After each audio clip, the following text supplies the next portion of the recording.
चलिए, वैदिक सभ्यता का कालखंड हम लोग पूरा कर चुके हैं। और वैदिक सभ्यता के लास्ट टाइम में हम लोग कह रहे थे कि वैदिक सभ्यता जो थी वो ग्रामीण सभ्यता थी।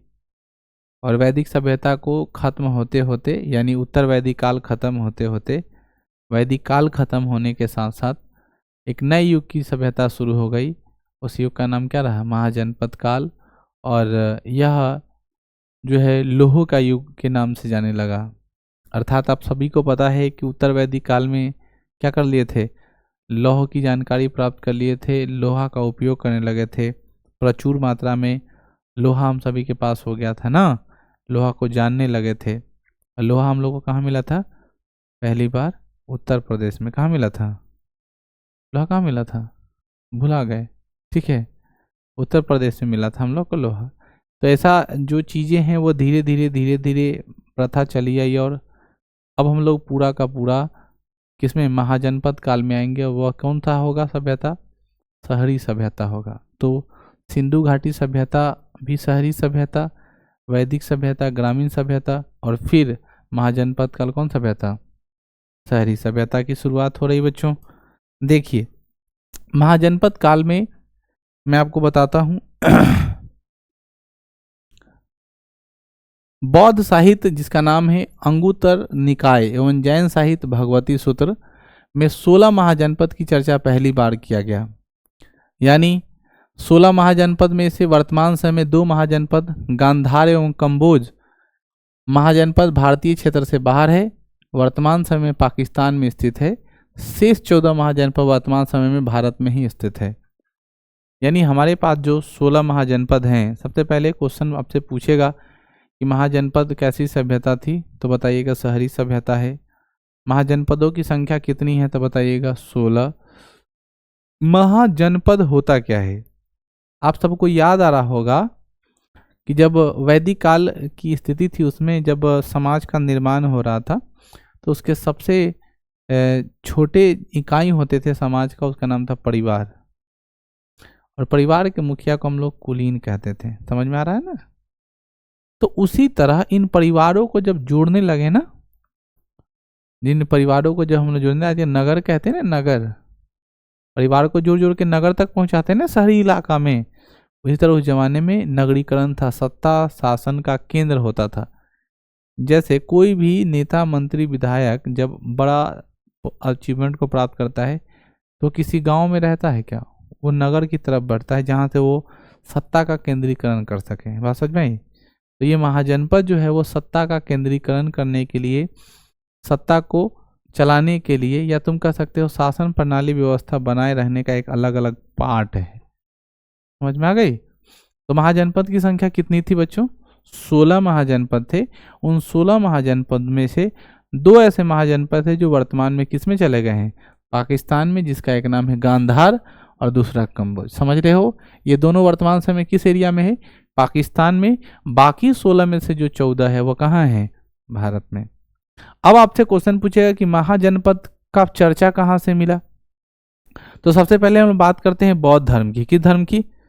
अब यहाँ से धार्मिक चीज़ें आने लगेगी, धार्मिक गतिविधियों के बारे में हम लोग जानने लगेंगे और बौद्ध धर्म का यहाँ पे एंट्री मिलेगा आपको। तो जब बौद्ध धर्म यहाँ आपको मिलेगा तो आप बौद्ध धर्म में आप ये सीखिएगा कि वहाँ पे बौद्ध धर्म का एक साहित्य है, उसका नाम क्या है बच्चों? अंगुत्तर निकाय।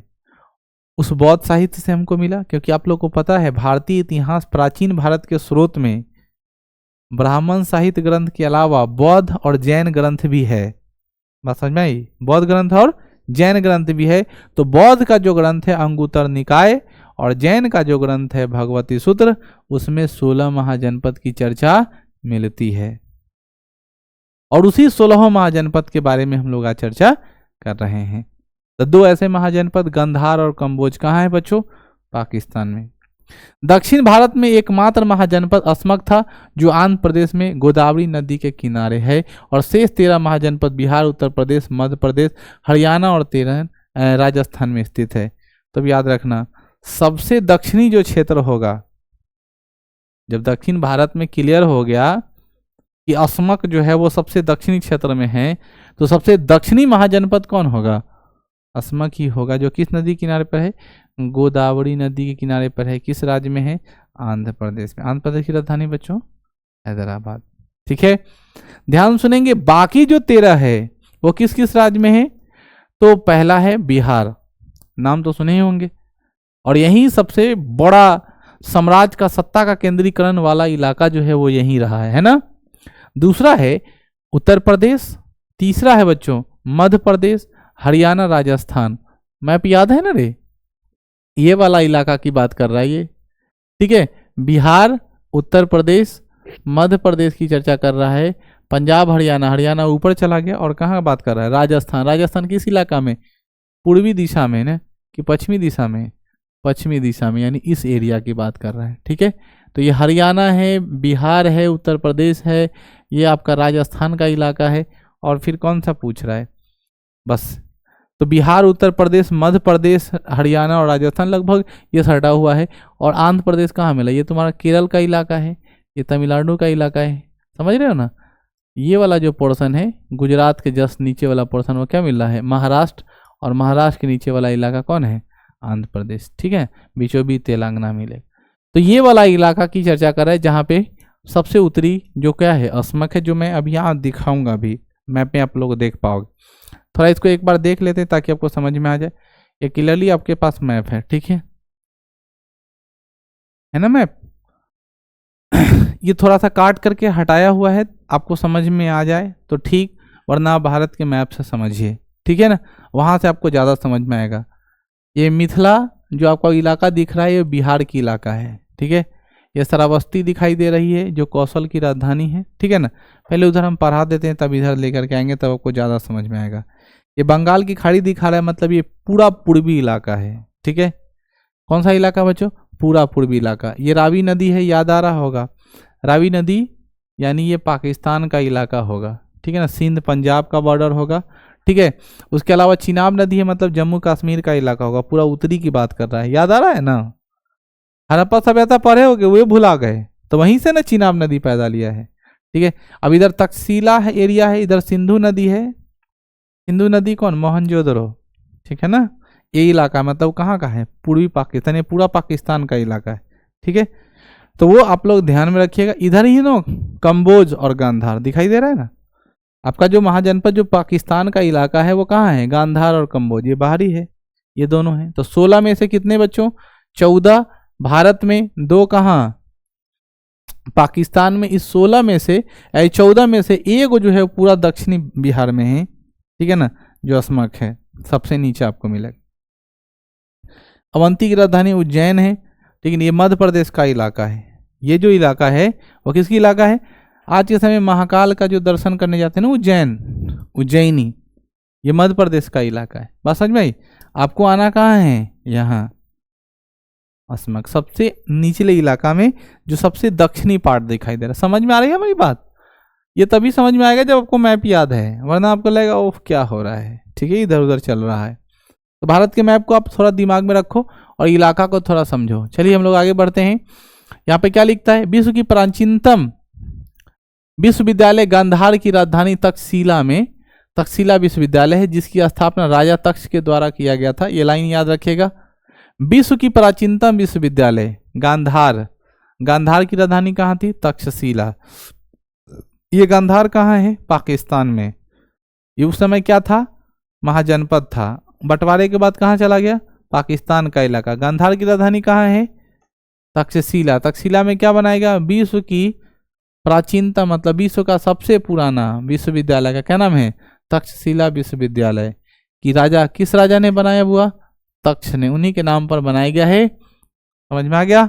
आगे बढ़ते, वर्तमान में भारत की प्राचीनतम विश्वविद्यालय कौन है, वर्तमान भारत की प्राचीनतम विश्वविद्यालय कौन है। अब दोनों क्वेश्चन अलग अलग है, ठीक है, क्योंकि उस जमाने में पाकिस्तान भारत का अंग था, तो भारत का जब पाकिस्तान हमारे साथ ऐड था, तब विश्व की प्राचीनतम या भारत की प्राचीनतम के रूप में कौन आता, और भारत की प्राचीनतम विश्वविद्यालय कौन आ गया, नालंदा। तो अगर ये नहीं अलग हुआ रहता तो भारत की भी प्राचीनतम कौन होता, गांधार। कि तक्षशिला, लेकिन वो तो अलग हो गया, इसीलिए वो विश्व का हो गया और ये भारत का हो गया। नालंदा विश्वविद्यालय के बारे में पता है ना? नालंदा विश्वविद्यालय की स्थापना किसने की?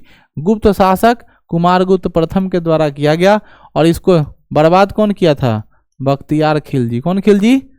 याद रखेंगे, नालंदा विश्वविद्यालय को विध्वंस किसने किया? बख्तियार खिलजी। बख्तियार खिलजी क्या किया? गुस्से में आ गया।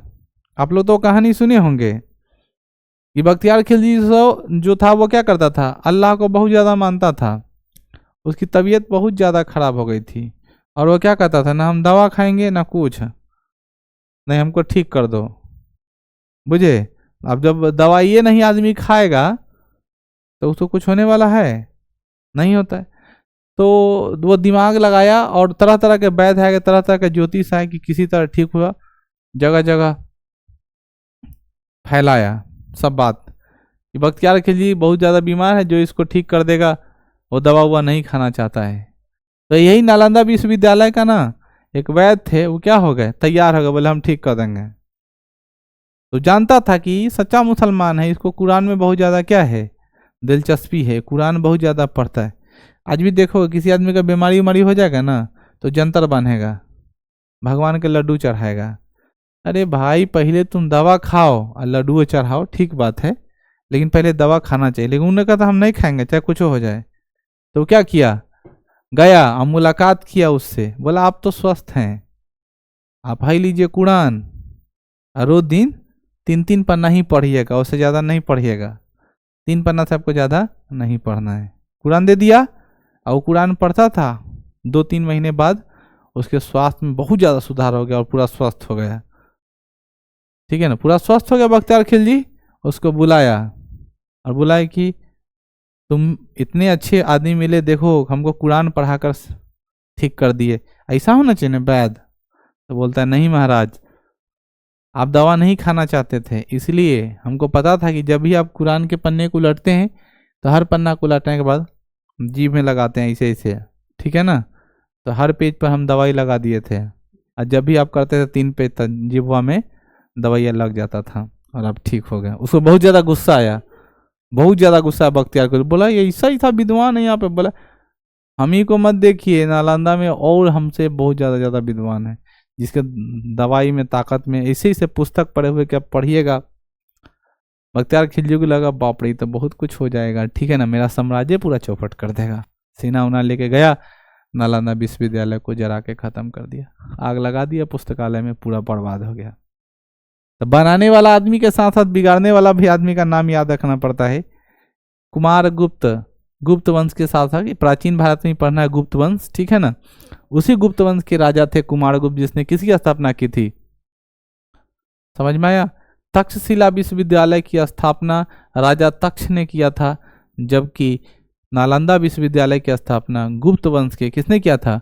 कुमारगुप्त प्रथम ने किया था। कुमारगुप्त द्वितीय भी है, इसलिए नाम याद रखेंगे। बहुत ज़्यादा कन्फ्यूजन अब होने वाला है, क्योंकि राजा का नाम याद करना है, ठीक है ना। अब यहाँ से सीधा सीधा पढ़ाई नहीं होगा, ये राजा इतना से इतना साल तक शासन किया, ये राजा इतने से शासन किया, और यही बात आपको सब समझना है। बख्तियार खिलजी को गुस्सा क्यों आया समझ गए ना? उसको धोखे से दवाई चटा दिया और बर्बाद कर दिया, ऐसा तो हाल है, ठीक है। विश्व की प्राचीनतम गणराज वज्जी संघ था। विश्व का सबसे प्राचीनतम गणराज कौन था? वज्जी। प्राचीनतम गणराज जिसको आज के समय हम लोग वैशाली का इलाका मानते हैं। आपको मैं बता दूं कि कहीं पर जाइएगा ना तो पहले यहाँ के सांसद जो होते थे, पहले रघुवंश प्रसाद सिंह होते थे, उनके ज़माने में एक हार्डिंग लगा था, बोर्ड जगह जगह, विश्व के प्रथम गणतंत्र वैशाली में आपका हार्दिक स्वागत। रोड पर कहीं देखिएगा लिखा रहेगा वज्जी, विश्व का प्रथम गणतंत्र। गणतंत्र का मतलब संवैधानिक कानून बना हुआ, समझ में आ रहा है ना? यानी नियम कानून को मानने वाला जो इलाका है वो कौन है बच्चों? वज्जी। तो विश्व का प्राचीनतम गणराज्य कौन है बच्चों? वज्जी संघ था। राजस्थान के मरुस्थलीय क्षेत्र में स्थित एकमात्र महाजनपद कौन था? मत्स्य। आंध्र प्रदेश में एगो निकल गया, नाम तो याद नहीं रहा तुम लोगों को, हम बता रहे हैं। आंध्र प्रदेश का इलाका में जो है उसका नाम था अस्मक। ऐसे ही याद करोगे तो दिमाग में ज्यादा लोड होगा। मेरी बात को ध्यान सुनो, तुमको हम सारा याद कराने के लिए यहाँ बैठे हैं। भारत के मैप को ध्यान में रखो बहन, और उसके बाद उसको कैसे याद करना है सो एकदम ध्यान से डल करो। दो गो बाहर निकाल कर फेंक दिए, गांधार और कंबोज बाहर फेंक दिए। गांधार की राजधानी तुमको याद हो गया तक्षशिला। कहानी समाप्त। तक्षशिला इसलिए फेमस है क्योंकि तक्षशिला में राजा तक्ष ने तक्षशिला विश्वविद्यालय, विश्व का प्राचीनतम विश्वविद्यालय की स्थापना कर दी। ये भी बात कंप्लीट हो गया। तब हम लोगों ने ज्ञान अर्जन किया कि नालंदा विश्वविद्यालय भारत की प्राचीनतम विश्वविद्यालय है, जिसकी स्थापना कुमार गुप्त ने, गुप्त वंश के शासक कुमार गुप्त प्रथम ने किया था, जिसका विध्वंस बख्तियार खिलजी ने किया। वज्जी, जो वज्जी संघ है वह क्या है, विश्व की प्राचीनतम गणराज्य पर है। अब हम लोग पढ़ेंगे राजस्थान। राजस्थान का मरुस्थलीय इलाका, राजस्थान का मरुस्थलीय इलाका जो है उसमें मात्र एगो है, नहीं याद रखे तो मछली याद रखो। क्या याद रखो? मछली को संस्कृत में मत्स्य कहते हैं। क्या कहते हैं? तो देखो बालू में मछली मिलेगा, ये तो असंभव लग रहा है, लेकिन मान लो, ठीक है ना, बालू में क्या मिल रहा है? मछली मिल रहा है, मत्स्य। समझ में आई? तो राजस्थान के इलाका में उस जगह क्या नाम था बच्चों? मत्स्य। नाम याद करने में कोई तकलीफ? राजस्थान के इलाका में कौन मिला? मत्स्य मिला। राजस्थान में क्या मिला? मत्स्य मिला। अजनबी बात है ना, जहां मछली नहीं मिला वहां मछली मिल गया। जगह का नाम था, बुआ याद करने के लिए बोल रहे हैं मछली उछली, ऐसा नहीं समझना कि मछली सांचों में मिल गया। जगह क्या नाम था? मत्स्य। और आंध्र प्रदेश के इलाका में क्या मिला? अस्मक मिला। क्या मिला? अस्मक। समझ में आ गया? चंपा का प्राचीनतम नाम क्या था? मालिनी था। ये चंपा जगह का नाम है, किसी लड़की उड़की का नहीं नाम समझ लीजिएगा। मेरे साथ एक घटना है, आप कोई लड़की वाला बात आया तो हमको बता रहे हैं, आपको याद होगा, शायद हम कभी आप लोग कथा सुनाए होंगे। एक शादी समारोह में गए थे, जयमाला हो रहा था, लड़की हमको दिखाई नहीं दे रहा था, लेकिन हमारे बड़े भाई हमको, मतलब मौसेरे भाई है, वो हमको गोदी में इसे उठा लिए थे और बोले थे कैसा, बहुत ज़्यादा भीड़ था, कैसा दिखाई दे रहा था। तो उस समय हमारी 11वीं की पढ़ाई हो रही थी, नए नए ट्रांसलेशन सीखे थे, ठीक है ना। उस ट्रांसलेशन में होता था वह लाल सा है, कैसा है बच्चों? वह लाल सा है, तो अंग्रेजी इसकी होती है दिस इज रेडिस। क्या दिखाई दे रहा है? रेडिस। तो हम अंग्रेजी में बोल रहे हैं, ठीक है ना, दिस इज रेडिस, तो भैया को नहीं समझ में आया वो क्या बोल रहे हैं, साउंड ज़्यादा बज रहा था। अरे कैसा दिख रहा है? तो हम बोले लाल सा दिख रहा है। कैसा दिखाई दे रहा है? लाल सा। बगल में एक महिला है, 2 बार 4 बार बोल रहे हैं, तो भैया को नहीं समझ में आए, तो बगल वाली महिला बोल रही है भैया को, अरे समझो ना, वो किसी लड़की को बोल रहा है, तुम जल्दी उसको उतारो और जाओ स्टेज के करीब में, ठीक है ना, तुम जिसको देखना चाहते हैं वो स्टेज पर आ गया है। मतलब महिला को ज़्यादा ही बोल गई कि उसको लग रहा था ये लड़की का छेड़छाड़ कर रहा है। बाकी हम लोग का कुछ ऐसा मनसा नहीं था, हम लोग बस अंग्रेजी को ट्रायल कर रहे थे बोलने का। समझ रहे हो ना? जैसे आप लोग अभी सोच रहे हो चंपा इक्वल टू लड़की का नाम, आप लोग अभी दिमाग वही काम कर रहा था। चंपा का प्राचीनतम नाम क्या है? मालिनी। ठीक है ना। अब आगे बढ़ते हैं बच्चों। महात्मा बुद्ध ने अपने सार्वधिक उपदेश कौशल की राजधानी श्रावस्ती में दिया। ये वही इलाका है कौशल का राजधानी श्रावस्ती, जिस श्रावस्ती में राजा प्रेषणजीत रहा करते थे। और आप लोग बचपन में अंगुलीमाल की कहानी सुने होंगे, ठीक है ना। अंगुलीमाल डाकू जो था वो नहीं कहानी सुने हो। राजा प्रेषणजीत हुआ करते थे कहाँ के? कौशल के राजा। कहाँ के बच्चों? कौशल के राजा थे। और बहुत ज्यादा प्रजा प्रिय थे, इतने प्रजा प्रिय थे कि वो प्रजा के लिए जान भी देना चाहते थे। और वहाँ के लोग बहुत सुखी संपन्न जिंदगी जी रहा था, लेकिन उसकी नज़र लग गई और उस राज्य में एक अंगुलीमाल नाम का डाकू आ गया। वह अंगुलीमाल डाकू ऐसा था जिसने प्रतिज्ञा कर ली थी कि हम 1000 आदमियों को काटेंगे, गर्दन सिर से धड़ अलग करेंगे। और वह क्या करता था? काउंटिंग पूरा करने के लिए आदमी को मारता था और उसकी उंगली को काट करके उसका माला बना के गर्दन में पहन लेता था कि काउंटिंग उसका गड़बड़ाए नहीं, बुझे। इसलिए उस डाकू का क्या नाम था? अंगुलीमाल। अब वो कहाँ चला है? राजा प्रेषणजीत का इलाका किस में? कौशल में आ गया। अब कौशल में आया और कौशल में आकर कौतूहल मचाते, पूरा जगह भय का इलाका बन गया कि अंगुलीमाल आ गया, अब किसी को नहीं छोड़ेगा। 1000 संकल्प ले ले है, अभी एक आधे 150 काट ले है, ठीक है ना। तभी 9 साढ़े 9 सौ देता ही काटेगा, ठीक है। तो पागल था, लोग डर गया, दिन में भी नहीं निकलता था, रात का तो छोड़िए दो। जिस जंगल वाले इलाका में रहता था उस रास्ते से तो जाना मुश्किल हो गया था। राजा प्रेषणजीत ने बहुत सारे सैनिकों को भेजा, लेकिन सारे सैनिक को मार उड़ के गिरा दिया, कोई उपाय नहीं होता था। आदमी में दहशत हो गया, राज्य में बहुत ज़्यादा क्या होने लगा? शोक का लहर हो गया, वो हंसता खेलता राज बहुत शांत हो गया। भगवान बुद्ध उस समय अपना जगह जगह सत्संग किया करते थे, लोगों को समझाया करते थे। भगवान बुद्ध की कायल थे लोग। तब यही कौशल के राजा प्रसेनजीत ने क्या किया, भगवान बुद्ध को निमंत्रण दिया कि मेरे यहाँ ऐसा ऐसा बात है। हाँ तो देखिए ना, अंगुलीमाल आ गया, हमारा इलाका पूरा ऐसा हो गया है। भगवान बुद्ध बोले कोई बात नहीं है। भगवान बुद्ध गए श्रावस्ती के इलाके में, ये कौशल की जो राजधानी है श्रावस्ती, उस इलाका में गए और वहाँ प्रवचन देना शुरू हुए। प्रवचन देने लगे तो पता लगाए कि किस इलाका में रहता है कौन, अंगुलीमाल। तो बता है जंगलवा बगल रहता है महाराज, उधर नहीं जाइएगा। बोले हमको कुछ नहीं करेगा, नहीं जाइए महात्मा जी आपको मार देगा। हमको कुछ नहीं करेगा। बड़ी जबरदस्ती करने के बाद राजा प्रसेनजीत बोले कि आपके साथ घोड़ा उड़ा हाथी उथी भेज देते हैं, 2-4-10 को सैनिक ही भेज देंगे, आपको कम से कम सुरक्षा करेगा। तो बोले उसका कोई जरूरत नहीं है, उसका कोई जरूरत नहीं है, रहने दो, हम सब समझ लेंगे फाइल। बढ़ने लगे उस जंगल की तरफ, जिस जंगल में क्या रहता था, अंगुलीमाल रहता था। बढ़ते गए बच्चों, और अचानक पीछे से एक आवाज आती है कि ठहरो। जैसे ही बोला ठहरो, ये रुके नहीं, डिगे नहीं, डगमगाए नहीं, और आगे फिर बढ़ते चले गए।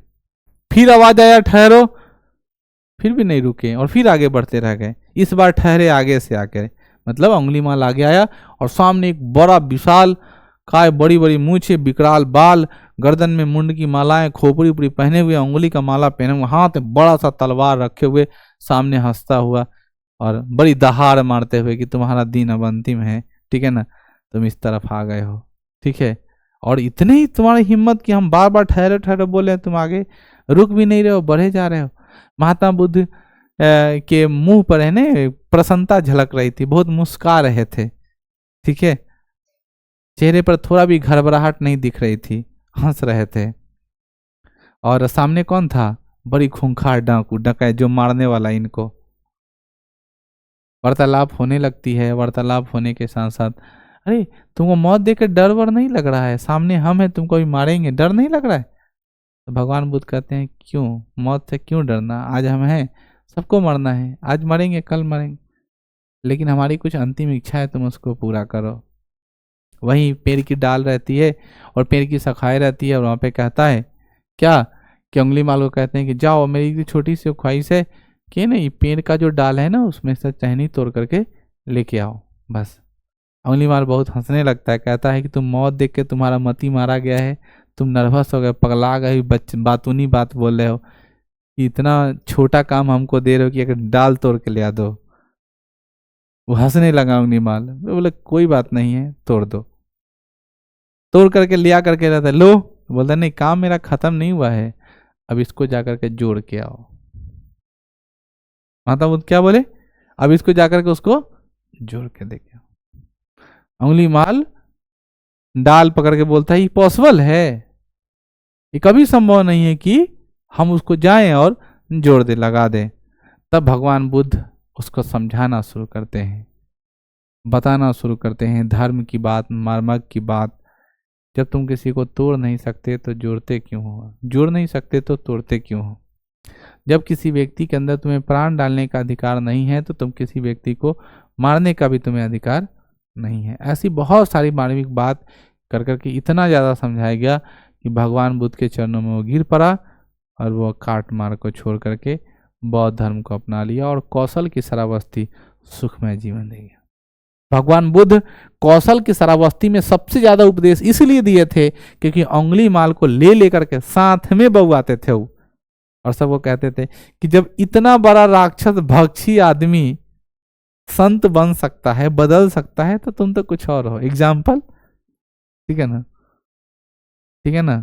सबसे ज्यादा वो उपदेश दिए। जब बौद्ध धर्म आपको पढ़ोगे तो मिलेगा कि भगवान बुद्ध किस भाषा में उपदेश देते थे, पाली भाषा में। कौन भाषा में, पाली भाषा में। और सबसे ज्यादा कहाँ दिए, तो वही कौशल महाजनपद का जो इलाका था श्रावस्ती में। अब समझ में आ गई, किसी कोई तकलीफ है, आगे बढ़ते हैं।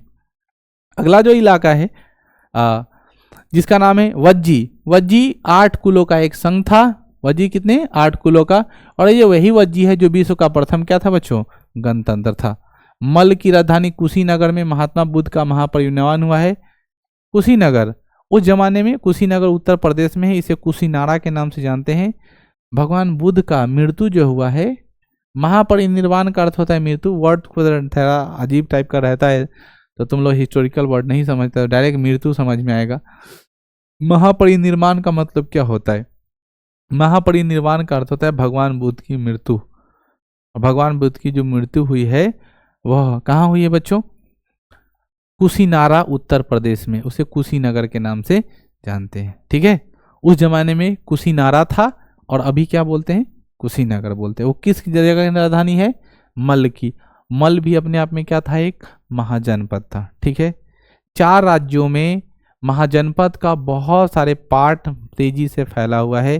पहला राज्य है बिहार, दूसरा राज्य है उत्तर प्रदेश, तीसरा राज्य है हरियाणा, चौथा राज्य है तुम्हारा उसके जस्ट नीचे मध्य प्रदेश का इलाका, 5वां राज्य उधर राजस्थान और 6ठा राज्य आंध्र प्रदेश। इसके अलावा कहीं भी कोई कुछ दिखाई नहीं देता है। 2 जो हमारे देश से बाहर है। इसीलिए हम लोग कहते हैं कि जब हम लोग चंद्रगुप्त मौर्य की जब कहानी हम लोग सुनेंगे मौर्य वंश में, तो डायरेक्ट विक्रम से क्या बोलते हैं उसको, तक्षशिला विश्वविद्यालय, जहाँ हम लोग पाकिस्तान कांधार कंबोज थे ना, वहाँ तक ले पहुँचा दिए हैं डायरेक्ट। किसको? वही सिकंदर के सेनापति को, डायरेक्ट यहाँ से वहाँ तक सीधे ही सारा इलाका अपना आप उनका। ठीक है ना, और ये सारे बच्चों दहेज की कहानी। ठीक है, समय आएगा। महात्मा बुद्ध के समकालीन अवंती के शासक राजा चंड जो है ना, अवंती की राजधानी कहाँ है बच्चों? उज्जैन है। अवंती की राजधानी उज्जैन। और वही अवंती उस समय शासक राजा कौन थे? चंड। सुनाई दे रहा है ना? चंड प्रधोत, जो किसके समकालीन थे? भगवान बुद्ध के। महात्मा बुद्ध के समकालीन कौन है? चंड प्रधोत। चंड प्रधोत। अंग की पहली चर्चा अथर्ववेद में है। अंग की राजधानी चंपा। अंग की राजधानी चंपा। चंपा का पुराना नाम मालिनी। भुला गए? अभी याद किए ना? भुला गए। चंपा की पुराना नाम मालिनी, और चंपा क्या है? अंग की राजधानी है। ठीक है ना। आगे बच्चों तोसली भी आएगा। ठीक है ना, तोसली, तसली नहीं पढ़ लीजिए। अरे यही अंग देश है जिस अंग देश का राजा था। कौन? कर्ण। नाम सुने हो? महाभारत में अंग देश के राजा कौन थे? और जोश में आके बोला था, क्योंकि जब पांडव जो है वो भाग ले रहे थे किसमें? युद्ध क्रीड़ा में। क्रीड़ा खेलने के लिए धनुष क्रीड़ा जब हो रहा था, तो उसमें यही भाग लेने गया कर्ण, तो वहाँ पे बहुत ज़्यादा बेइज्जत किया गया। ठीक है ना। क्यों? क्योंकि कोई शूद्र का बालक नहीं भाग ले सकता, इसमें क्षत्रिय ही भाग लेगा। जो वर्ण व्यवस्था आपको हम पढ़ाए थे, तो बोला गया कि क्या, कि क्षत्रिय ही भाग लेगा, कोई भी शूद्र भाग नहीं लेगा। तब दुर्योधन मित्रता दिखाते हुए कहता है कि ये शूद्र नहीं है। ठीक है ना, इसे हम अंग देश का क्या करते हैं? राजा घोषित करते हैं। और अंग देश का राजा कौन बना? कर्ण। लेकिन फिर अड़चन लगाया कि अभी तो इसका राज्याभिषेक नहीं ना हुआ है। राजे ना भी बनाए, घोषित राजा तो हो गया, लेकिन राज्याभिषेक थोड़े हुआ है। राज्याभिषेक होगा तब ना राजा बनेगा। जाओ पहले राज्याभिषेक कराना, तो लग गेम ओवर हो जाएगा। विजेता अर्जुन को घोषित कर दिया गया। तो ऐसे होता है, मतलब कानून पर दाव पेच पर दाव पेच, दाव पेच पर दाव पेच शुरू से चलाता रहा है। और जो इस दाव पेच को समझ गया ना, वही दुनिया को समझ जाएगा। दाव पेच एकदम, किसी से झगड़ा नहीं करना है। जैसे हम तुम्हारे काम की बात बताते हैं कि बगल वाले है ना, एक एग्जाम्पल तुमको समझाते हैं। बगल वाले आदमी जो है वो अपना दाव मतलब परेशान कर रहे थे। ठीक है, तो हम पानी पहले ना सामने गिराते थे, तो बड़ा सा पाइप करके वो जहाँ घूरा तापने बैठता है ना, वहीं से बड़ा सा पाइप करके वहीं कर दिए वो पाइप। जब देखते हैं घूरा तापने वाला, तो इसे मोटा ऑन कर देते हैं, तेज पानी देता है उधर, उसी के देह ऊपर गिरने लगता है और डरे नहीं आता हमको कहने। उसको बोलते हैं दाव पेच। पागल की तरह गाली गलौज नहीं करना है। और समझ गया होगा कि कितने खंचर टाइप का आदमी है। समझ रहे हैं? इसको बोलते हैं दाव पे। तुमको किसी लड़ना नहीं, अपना दिमाग खटाना है और सीधा कर देना। अभी देखो पहले पानी बाहर आउटलेट का गिरता था, अब उसके तरफ गिरता है, बैठता है घूरा तर, बस हम इधर से मोटा ऑन करेंगे, 1 मिनट कहानी खत्म। लगेगा पानी तेज गिरने, सब भाग जाएगा उठ के। हिम्मत नहीं किसी को आके हमको एक लफ्ज बोल दे। बस यही इसको बोलते हैं दाव पे। जो हम कहते हैं वो कर रहे हैं, तो बता रहे हैं। वैसे आदमी के साथ करना ही गलत काम है, लेकिन गलत लोगों के साथ गलत करना एकदम अच्छा काम है। याद बात याद रखना, अगर कोई भी आदमी गलत है जैसे को तैसा करना चाहिए, तभी जाके वो सीधा होगा, नहीं तो नहीं सीधा होगा। जैसे दुर्योधन के सामने अर्जुन बाण चलाने से एकदम मना कर दिया था कि हम नहीं चलाएंगे, लेकिन श्री कृष्ण भगवान ने उनको दिमाग मुंह भंग किया ना, लड़ाई हुई ना, बाण चला ना। तो गलत आदमी के साथ गलत करना एकदम सही होता है, ठीक है। अगर हम गलत हैं तो मेरे साथ गलत कर सकते हो, कोई दिक्कत नहीं। यहाँ पर देखो, अंक की पहली चर्चा किस वेद में किया गया है? अथर्ववेद। ये बच्चों जादू टोना वाला वेद है, आपको याद होगा। चलिए हम लोग आगे बढ़ते हैं। कुछ नाम हम लोग याद कर लेते हैं जो 16 महाजनपद है, हम आपको रिपीट कर दिए थे। पहला महाजनपद अंग, अंग की राजधानी चंपा, चंपा का प्राचीन नाम मालिनी। कहाँ है बच्चों? भागलपुर मुंगेर। और बच्चों ये भागलपुर मुंगेर का इलाका जो बिहार में है ना, वो बहुत फेमस है। भागलपुर का क्या फेमस है? रेशमी वस्त्र। क्या है? मुंगेर में है कौन कारखाना? सिगरेट कारखाना। कौन कारखाना? सिगरेट कारखाना। बच्चों यहाँ पर कट्टा उट्टा भी बहुत ज्यादा बनता है। ये कट्टा समझते हो ना? जिये हो बिहार के ललठाएं दी, वो गाना नहीं सुने? आइए ना हमारे बिहार में ठोक दें कट्टा कपाड़ में। तो वो पहला यही इलाका है जहाँ पे कट्टा कपाड़ में ठोकाता है, ठीक है। कौन सा इलाका? मुंगेर। नाम जानते हो ना? बिहार में 38 जिला है। कितने जिला? पूरे भारत में कितने जिला हैं? बे मर्द है, वो तो हड्डी का संख्या बता रहे हो। पूरे भारत में 640, लगभग 640 के आसपास डिस्ट्रिक्ट हो गए हैं। बात समझ गए ना? तो ये देखो, अंग की राजधानी कहाँ है? चंपा। अंग की राजधानी चंपा। चंपा कहाँ है भाई? वर्तमान इलाका भागलपुर मुंगेर बिहार। क्लियर है? मगध कहाँ राजधानी? राजगिरी। वर्तमान समय पटना, यानी जो भी पटना है वो पहले क्या था? मगध। पूरे में सबसे बड़ा कौन था? और इस पर इतना राजा शासन किया, सत्ता का इतना केंद्रीकरण हुआ कि इसी के बारे में पढ़ना है कि मगध पर कौन कौन वंश शासन किया है। समझ में आई? जिसमें हर्यक वंश, सुनाग वंश, नंद वंश, बहुत सारे वंश आएंगे। बात समझ रहे हो? आगे बढ़ते हैं। उसी में मौर्य वंश भी आता है। तो मगध की राजधानी कहाँ है? राजगिरी को उस जमाने में क्या बोलते थे? आज के समय सॉरी राजगीर बोलते हैं। पटना एवं गया बिहार का इलाका, ठीक है ना। बिहार का तिरहुत प्रमंडल, मुजफ्फरपुर कौन सा इलाका है? वज्जी। मैं पढ़ा दिया था ना। वैशाली इसकी राजधानी थी। वैशाली 8 का गणतंत्र था, अभी डी याद किए हो ना। और वज्जी जो था वो विश्व का प्रथम गणतंत्र था, ये भी याद कर लो। और वज्जी का इलाका कौन है? वैशाली। इसलिए लिखा जाता है वैशाली, जो एक विधानसभा सॉरी लोकसभा की सीट है वैशाली। और वहां पे क्या कहा जाता है? विश्व का प्रथम गणतंत्र वैशाली में आपका हार्दिक स्वागत है। विश्व का प्रथम गणतंत्र पहले लिखे हो, यहाँ पे लाइन होगा बगल में, किधर हो? मैं आपको पढ़ा रहा था। प्राचीनतम गणराज्य वज्जी संघ। समझ में आया? गणराज्य का मतलब गणतंत्र। बात समझ में आई? तो वज्जी की राजधानी कहाँ बच्चों? वैशाली। इलाका कौन सा? मुजफ्फरपुर का इलाका जो आप लोग रह रहे हो, ठीक है। बिहार का तिरहुत प्रमंडल, प्रमंडल किस में हो? तिरहुत प्रमंडल में। और अभी तिरहुत में चुनाव हुआ था किसका बच्चों? एमएलसी का। यहाँ के विजेता कौन है? बंशीधर ब्रजवासी, निर्दलीय जीता है। एमएलसी अभी जीता। दूसरा है काशी। काशी की राजधानी वाराणसी। ये तो याद हो जाएगा। काशी की राजधानी कहाँ है? वाराणसी। काशी एक क्या था? महाजनपद था, उसकी राजधानी क्या है? वाराणसी। आजकल हम लोग पढ़ते हैं वाराणसी में काशी है, लेकिन उस जमाने में था काशी में वाराणसी है, ठीक है ना। और यहीं से खच्चर पैदा लेता था, वहीं से रोहित आया है, काशी का खच्चर, ठीक है। काशी के ब्राह्मण से अगर तुम बच गए तो तुम बच जाओ। काशी ऐसा जगह है जहाँ पे लोग मौत के लिए तरसता है। अगर आपकी मृत्यु हो जाती है तो देव की भूमि है, मोक्ष मिलेगा। और काशी का गंगा जल आदमी घर में नहीं लेके आता है। वहाँ का गंगा जल, वहाँ के जो जितने सारे जीव हो वहाँ तृप्त होने के लिए जाते हैं, आत्मा पर, उसको लेकर के भगवान पर लेके चढ़ाइएगा तो अस्थिल जल होता है। बात समझ में आई? अगर आप उसमें स्नान कर लेते हैं तो आपके सारे पाप धुल जाएंगे। उसको लेकर के आके आप भगवान पर चढ़ाइएगा तो फिर अच्छा बात नहीं है।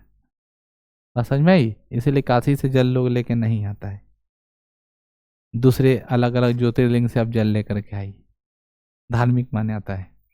पहला महाजनपद कौन पर है? अंग। अंग की राजधानी चंपा, चंपा का इलाका भागलपुर मुंगेर, ठीक है। दूसरा क्या पर है, मगध, मगध की राजधानी राजगीर या राजगिरी। और इसका इलाका कौन सा है, पटना और गया बिहार का इलाका, समझ रहे हो। अब बिहार का मैप याद रखना पड़ेगा, कौन किन्ने भाग रहा है। भागलपुर तो दिमागे में नहीं होगा कि किन्ने हैं। सबसे इधर पश्चिमी इलाका में पश्चिम चंपारण, कौन चंपारण। और इधर जो इलाका होगा, इधर से बढ़ो, इधर जैसे ही बढ़ोगे पश्चिमी चंपारण के बाद पूर्वी चंपारण, पूर्वी चंपारण के बाद तुम्हारा मुजफ्फरपुर, मुजफ्फरपुर के बाद दरभंगा, दरभंगा के बाद मधुबनी, मधुबनी के बाद सुपौल, ऐसे आगे बढ़ते चले जाओ। और इधर वाला इलाका में सबसे दक्षिणी भाग में गया मिलेगा, सबसे निचले वाले छोर में गया मिलेगा। बिहार के मैप को थोड़ा अच्छे समझिए। तो मुंगेर भी तो भागलपुर वाला इलाका किस दिशा में, इस दिशा में होगा। क्योंकि जब हम लोग भागलपुर से जब चलना शुरू करते हैं तो बाबा धाम बड़ी जल्दी पहुंच जाते हैं। तो झारखंड बिहार के किस दिशा में है, दक्षिणी दिशा में। किस दिशा में, दक्षिण में क्या है भारत के, बिहार, सॉरी बिहार के दक्षिण में झारखंड है। ये थोड़ा है ना, उसका नक्शा थोड़ा अच्छे से याद रखो। मैप को अगर तुम अच्छे से याद रखोगे तो तुमको सब दिमाग में लोड होगा, ज़्यादा समझ में आएगा। तो काशी की राजधानी कहाँ बच्चों, वाराणसी। वाराणसी और उसके आसपास का क्षेत्र जो यूपी में है।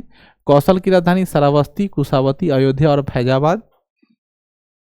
कौशल का इलाका कौन सा है, अयोध्या। अयोध्या वही राजा रामचंद्र जी के हरियर भाग जो है वही इलाका, राजा दशरथ का इलाका, ठीक है। अगला है वत्स, वत्स की राजधानी कौशाम्बी, कौन सा इलाका, इलाहाबाद। नाम हो गया प्रयागराज, प्रयागराज में कुंभ का मेला लग रहा है, हम बोले थे। मौका है, ठीक है ना, एक बार घूम के आओ।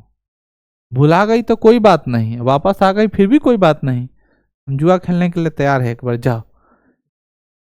कुंभ का मेला लग रहा है, ठीक है। अपना हम टिकट कंफर्म करा चुके हैं, आप लोग भी एक बार घूम लीजिए। वत्स, कौशाम्बी, इलाहाबाद। सूरसेन का राजधानी कहाँ है, मथुरा, श्री कृष्ण भगवान की धरती, वृंदावन की धरती, ठीक है ना। कहाँ का, सूरसेन, याद रखेंगे। सूरसेन की राजधानी मथुरा, सूरसेन की राजधानी मथुरा, कौन सा इलाका, मथुरा यूपी आज भी है। पांचाल की राजधानी अहिर क्षेत्र एवं काम्पिल। यादव जी सब बहुत खतरनाक होता है, ठीक है ना। अहिर किसको बोलते हैं, यादव को, ठीक है ना, पहले से लिखा हुआ रेजिमेंट चल रहा है। पांचाल, पांचाल का इलाका जो अहिर का, रुहेलखंड कहाँ है, यूपी में। यूपी में यादव का बहुत बोलबाला है, इसलिए उस क्षेत्र का नाम, आज भी जाति के नाम पर टोला का नाम रखा जाता है। वो टोला, वो टोला जात में नहीं बोलता है, इटोला उटोला जात का नाम पर बोलता है। आंगनबाड़ी पर जाकर देखना लिखल है, पढ़े हो कभी, तुम पढ़े हो, ठीक है ना। हालांकि वो दिखता नहीं है टोला, लेकिन वहाँ पे लिख दिया हुआ है, नहीं पढ़े हैं कभी। अभी जाइएगा ना तो टॉर्च बाढ़ के पढ़िएगा, उस पर एड्रेस में क्या लिखा है, कौन टोला में है वो आंगनबाड़ी, कभी नहीं पढ़ते हो। क्या तुम लोग का कॉमन सेंस काम करता है, कहीं जा रहे हो कुछ भी पढ़ लिए, हाँ दिमाग में लोड हो गया, बस छाया। कॉमन सेंस नहीं काम, तुम्हारे घर के सामने आज तक नहीं पढ़े, कितना खराब बात है। पांचाल की राजधानी अहिर क्षेत्र और काम्पिल है जो रुहेलखंड में पड़ता है। मल्ल, कुशीनगर, पावा जो इलाका है, कुशीनारा, जहां पर हम बोले थे ना कुशीनारा, और कुशीनारा क्या बन गया, कुशीनगर बन गया। वही कुशीनारा जहाँ पे भगवान बुद्ध का महापरिनिर्वाण हुआ है। कहाँ है बच्चों, देवरिया में, यूपी में, ठीक है। चेदी, चेदी का इलाका कौन सा है, सुक्तिमुथा, सुक्तिमती, बुंदेलखंड, मध्य प्रदेश। बुंदेलखंड बहुत नामी जगह है, अभी बहुत ज़्यादा फेमस में आ गया है। बुंदेलखंड में बच्चों अगले पिछले 3-4-5 दिन पहले लगभग 50 वर्ष पुराना एक मस्जिद, एक बंद रूम खोला गया जो मुसलमानों के कब्जा में था, जहाँ पे शिवलिंग मिला और भगवान हनुमान का बहुत बड़ा प्रतिमा मिला है। उसको पानी वानी मार के पूजा वूजा अर्चना शुरू किया। बुंदेलखंड का इलाका आप लोग इसलिए फेमस भी है क्योंकि 12th फेल जो मूवी निकला है, ठीक है ना, 12th फेल जो मूवी निकला था ना, वहाँ के जो मेन लीड रोल थे जिनके नाम पे वो बना है, वो भी उसी इलाके के थे, इसलिए वो इलाका भी बहुत ज़्यादा फेमस में आया।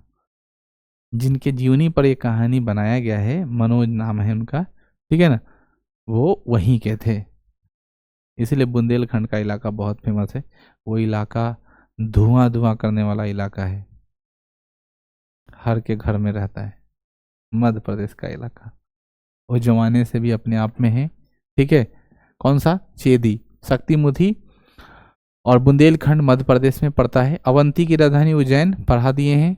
महामस्ती मालवा का क्षेत्र मध्य प्रदेश में पड़ता है।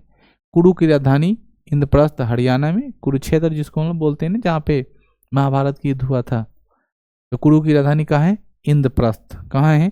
हरियाणा में। मत्स्य याद हो गया, मत्स्य कहाँ है? राजस्थान में। अभी तो पढ़ाए हैं, इसीलिए तो बोले थे कि याद हो जाएगा कि बालू में मछली मिल गया। और वो नगर है विराट नगर। कौन नगर? विराट नगर। किस इलाका में? राजस्थान की राजधानी जयपुर, राजस्थान में मिला। याद आ रही है हमारी बात? जो अलग है, एकमात्र मिला, इसीलिए उसको याद मिला। क्वेश्चन पूछेगा राजस्थान में एकमात्र मिलने वाला महाजनपद मत्स्य कहाँ है? जयपुर में है। उसकी राजधानी कहाँ है? विराट कोहली का ने। ठीक है ना, राजधानी कहाँ है? विराट कोहली के यहाँ। ठीक है ना, अब तो नाम याद रहेगा, विराट नगर। कौन सा नगर? विराट नगर। अस्मक की राजधानी कहाँ है? पोटना। ये अस्मक कहाँ है? आंध्र प्रदेश में। कहाँ है? जो दक्षिणी भारत की सबसे आखिरी छोर पर ही बसा हुआ अस्मक। राजधानी कहाँ है? पटना नहीं है, पोटना। किसी आदमी को पोटते नहीं है। जैसे होमवर्क गुड़िया नहीं बनाई रहती तो दिन पोटेगी, बहुत आराम से मुस्कुराते रहेगी, बोलेगी सर मेरा तबीयत खराब था आज ना, था नहीं बना पाए। ये पोटना कहते हैं। तो अस्मक की राजधानी कहाँ है? पोटना। और कहाँ पड़ता है? आगे हम लोग बढ़ते हैं। गांधार, गांधार का इलाका तो याद है, पाकिस्तान से बाहर है। पेशावर, रावलपिंडी पाकिस्तान। यही नाम याद आ गया। रावलपिंडी एक्सप्रेस किसे कहते हैं? शोएब अख्तर। रावलपिंडी एक जगह का नाम है बच्चों, शोएब अख्तर ये उपनाम है, याद रखिए। Master blaster Sachin Tendulkar. Rawalpindi express किसे कहा गया है? शोएब अख्तर को, बुझे। और मास्टर ब्लास्टर सचिन तेंदुलकर, बुझे। ये सब नाम है, उपनाम, उपाधि मिला हुआ है। जब बॉलिंग करना था ना, बाउंड्री छोड़कर तैका दूर, ये बाउंड्री है तो ये लंग से दौड़ना शुरू करता था और तब जाकर बॉल फेंकता था। इसीलिए कहता था कि आ गया रावलपिंडी एक्सप्रेस, हट जाओ, बहुत तेज बॉल फेंकेगा। समझ में आई? उसका मजाक इसीलिए उड़ाता था कि लगता था डायरेक्ट चल जाएगा, पाकिस्तान होता ही तो बॉल फेंकेगा, इसीलिए उसका नाम रख दिया रावलपिंडी एक्सप्रेस। ठीक है। और आखिरी कंबोज, रजपुरा, हाटक, रजौरी एवं हाजरा का इलाका। कोई दिक्कत है बच्चों? और ये 6वीं शताब्दी ईसा पूर्व के 16 महाजनपद की कहानी इस प्रकार क्या होती है? समाप्त होती है। एक बार फास्ट अंग की राजधानी चंपा, मगध की राजधानी राजगिरी, वज्जी की राजधानी वैशाली, काशी की राजधानी वाराणसी, कौशल की राजधानी श्रावस्ती, वत्स की राजधानी कौशाम्बी, सुरसेन की राजधानी मथुरा, पांचाल की राजधानी अहिर क्षेत्र या काम्बिल, मल की राजधानी कुशीनारा, चेदी की राजधानी सुक्तिमुथा, अवंती की राजधानी उज्जैन, कुरु का क्षेत्र इंद्रप्रस्थ, मत्स्य की राजधानी विराटनगर, अस्मक की राजधानी कहाँ बच्चों? पोटना, और गांधार की राजधानी तक्षशिला, कंबोज की राजधानी राजपुरा। इतना ही नहीं, वर्तमान क्षेत्र भी आपको याद करना चाहिए क्योंकि एग्जाम में वर्तमान क्षेत्र पूछता है। इस प्रकार महाजनपद की कहानी समाप्त। अब इसमें से क्वेश्चन पूछ सकता है कि सबसे उत्तरी कौन है, सबसे पश्चिमी कौन है, सबसे दक्षिणी कौन है। ये क्वेश्चन बना के आपसे क्वेश्चन पूछने की वार्तालाप करेगा। ठीक है, तो जैसे ही हम लोग इसकी वार्तालाप करेंगे अगले चैप्टर में, ठीक है ना, तब तक ये आपका खराब